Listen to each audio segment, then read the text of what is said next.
Hello, my name is Rich Howard, owner of Architectural Builders Supply, and this video is to bring you a closer look at the Hager. This is their part number 736S in a charcoal finish.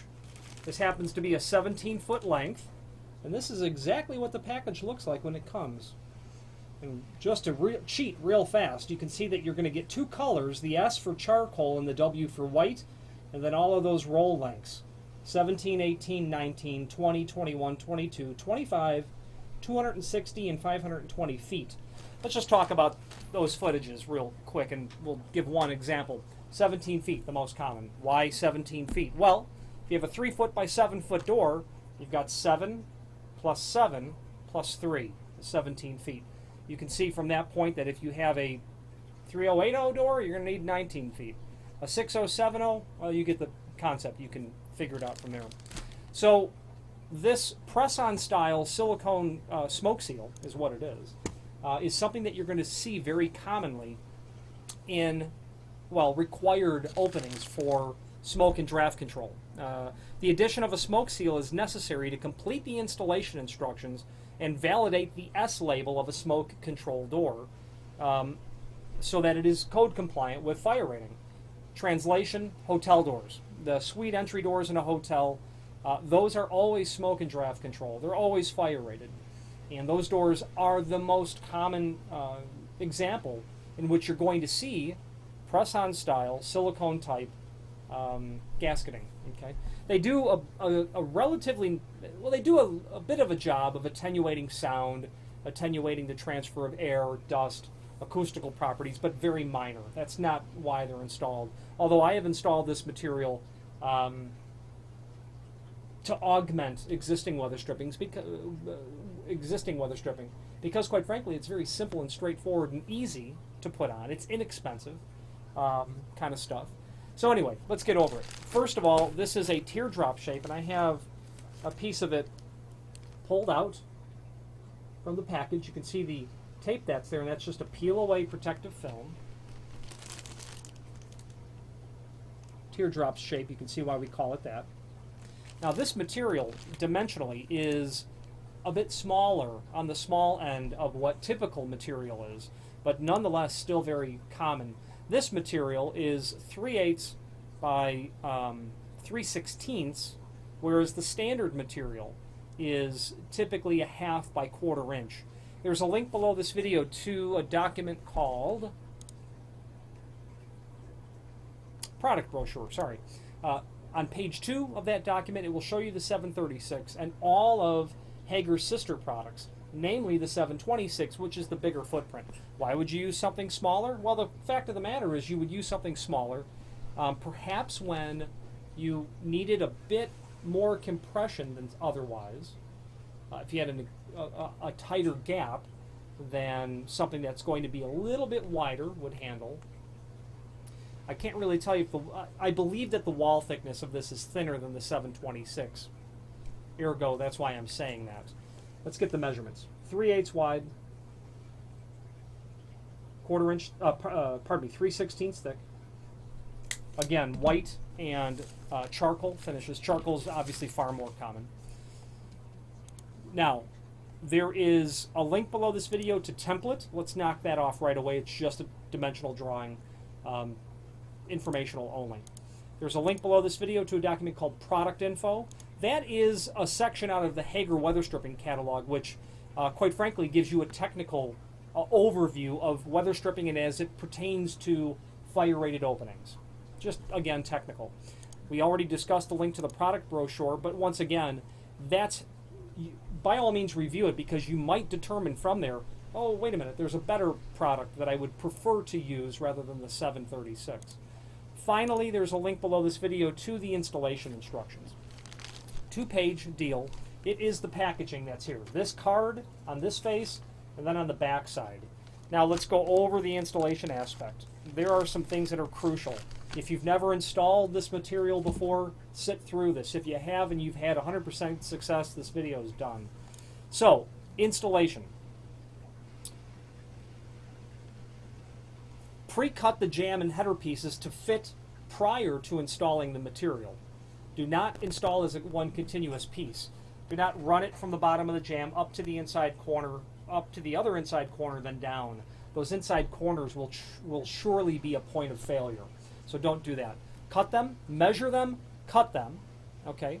And then visually understand where you're going to install that. And what I mean by that is the image, the pictogram image below this video shows where the material is to be applied based on it being the hinge side, the head, or the strike side. The hinge side is going to be mounted on the rabbet, as you can see. The latch and the head side will go on the face of the stop, and that's important. You're going to want to make sure that you've got nice continuous coverage that's happening there on the opening, and cut your pieces, but know what you're doing first and where it's going to be installed. Next step, they're talking about removing the protective backing, as in getting started to install it. Let's not go on at step 2 at this moment. You're going to cut the pieces, great. Don't pull any paper off, cut them, make sure it's correct, put them aside. Best results. Frame temperature during installation should be room temperature, 50 to 100 degree, but room temperature, 65 to 80. The adhesive is formulated to adhere to its subsurface, the other surface, in that sort of temperature. Paint must be cured for 7 days. If it's recently been painted, or if the frame's been recently stained and sealed, all that has to be completely cured. If it's a wood frame with a gloss finish on it, rough it up a little bit with Scotch-Brite, that sort of product, maybe a steel wool sort of product. If the paint is wet under the dry surface, it will cause adhesion problems. Avoid quick-dry primers that leave a powdery surface. If applying to a wood frame, the surface must be sealed prior to application of the press-on product. Just to beleaguer this a little bit longer.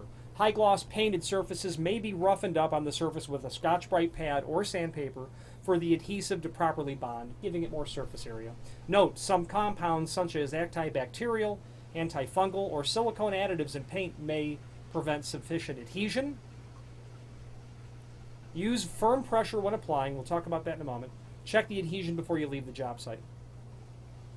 Now, at the very top of the installation instructions, incorrect surface preparation may result in a failed installation.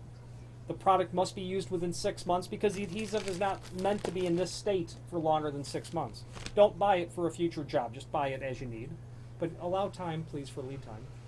Before installing, thoroughly clean the frame with the enclosed wipe, removing dust, grease, dirt, and other foreign materials. If packaged wipe is unavailable, the use of isopropyl alcohol is recommended. Cleansed area should not be allowed to dry before application. Pardon me. Cleansed area needs to be dry. The alcohol that you apply on there, or the isopropyl alcohol, needs to be dried, but that dries fairly quick, very quick. Mineral spirits, petroleum-based products are not to be used. The adhesive won't work, and you'll probably damage what is the surface preparation that's been done on the frame. Now, backing up. Packaged wipe. It is so crucial that the frame is utterly clean and free of all dust and debris that one is included with every package. It's that important. The first time I installed this, I did a good job getting it clean. But if truth be told, if I ran my finger down it a couple of feet, there would be a little bit of dust. And sure enough, the next day, fail. It's separated in areas, and then at that point, I had to pull it all off and start over on that doorway. Luckily, there was a one-door job at that point. I like to clean it thoroughly with a recommended alternative product, isopropyl alcohol. I like to make sure that's dry. I will then test it to make sure that it's clean. Knowing that it won't be, I will go back and clean it a second time. It's that important. If you do that, and then lower right-hand side, use very firm pressure when applying. If you are very patient and diligent in giving several seconds of pressure before moving down the frame or across the header, you're going to be in good shape. Utterly clean, lots of pressure, it's going to work just fine. Check the adhesive before leaving the job site. If gasketing has separated from the frame, you've got 24 hours before you will have a major problem, but get it pushed back on. Mitigate the problem, get it pushed back on. Again, it's so important that the frame be clean. That's really the result of my imploring you to, to make the preparation proper. The other thing that I learned the hard way was when you take the material, they say pull back 18 to 24 inch. For me, that's too much. You don't want to unintentionally bump it onto the frame. And plus, that's a lot to work with because your tendency is going to be to stretch it. If you stretch this when you're putting it on, it's going to seek its natural elasticity and it's going to separate, is the bottom line. Again, only pushing onto the frame. Just push, push, push. You're going to want to work with a shorter distance because you will better control how straight you get it on. I've seen countless frame installations where it literally looked terrible because it was wavy. The installation was just so hodgepodge that it looked terrible. No one caught it because no one, except maybe someone who sells weather stripping, would catch it. But it looked terrible. Patience in preparation, patience when installing it equals a perfect end result every single time. One failure is, will wipe away the, utility that you've created, the gains that you've made by moving quicker. So back to the instructions. Remove 18 to 24 inch at a time while you position the gasketing, keeping adhesive free from foreign substances. Don't touch it on anything prematurely and pull it off the frame. I like shorter lengths myself exposed. Apply to the frame in short sections using pressing action firmly into place. Do not stretch the product during the installation. And if you get to the bottom of the frame or to the end of the frame and what you have left over is too long, you know you've stretched it. Pull it off, immediately get it reset, and quite frankly, hope for the best. Once again, apply firm pressure along the entire surface to make sure that you have a secure bond. And if you have a two-man sort of job that's doing this, it's good to have one guy cutting and doing the initial step, another person to come back and just really spend time pushing and making it secure. So that is the Hager 726 teardrop-shaped smoke gasketed material for those applications. I have, and I like to use this material in lots of applications. Just where I want to seal something off, maybe the lower sash of a double-hung window, where it's going to come down and touch an air conditioning unit. I can apply that, not only to the bottom of the sash, but on the sides where the telescoping little, walls will close that off, and then below that as well. It's an expensive material. It doesn't cause any sort of major long-term problem if you go to remove it. There's a link below this video to the manufacturer's page where you can pull up the full line Hager product catalog.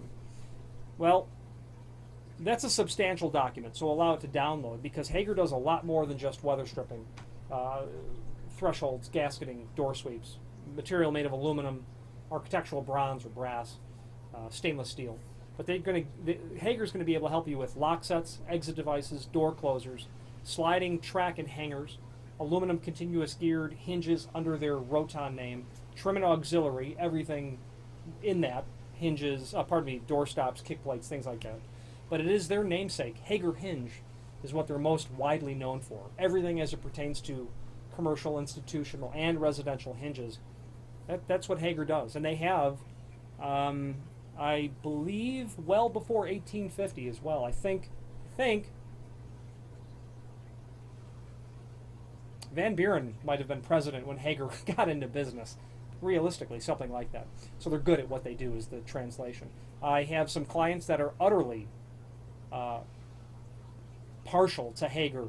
So partial that no substitution allowed. From a distributor's perspective, Hager's a nice one-stop shop because they will give you all of those tools to bring to your client base in a one purchase order sort of fashion. If you have any questions on the Hager 736S charcoal smoke and draft control teardrop shaped self-adhesive gasketing or any other Hager product, please feel free to reach out to us. Thank you.